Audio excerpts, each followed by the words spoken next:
把身体压低，寻找看看。哦，这画面真好。按照手上的字卡穿梭在草丛，找寻相对应的植物。小朋友透过野外学习，增加新知。金刚寺佛光童军团日前在台东知本国家森林游乐园区举办露营活动，透过2天1夜时间，带领孩童展开野外教学，带孩子走入森林，认识野外，那实地炊煮。然后也实地打掌，让他们体验野外的生活，利用我们在室内学到的童军知识，进一步运用在野外，把平时课程所学的童军知识全数发挥，从认识森林公园的环境到登山技巧以及夜间探索等等，以大自然为教材展开学习，为小童军们留下深刻回忆。令我最印象深刻的东西是，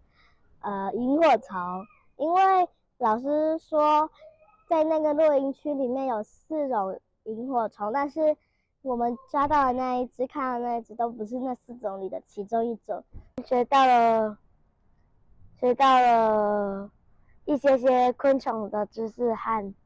一些的植物的品种。第一句叫妙观音缘，第二句善用生活。平常你在家里睡的是这个坚固的水泥房子，然后呢是很舒适的弹簧床，可能妈妈、爸爸、爷爷奶奶都帮你打理好。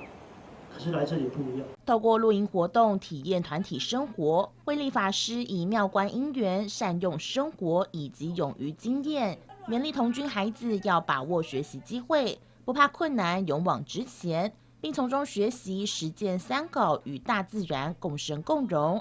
新闻台北、台东综合报道。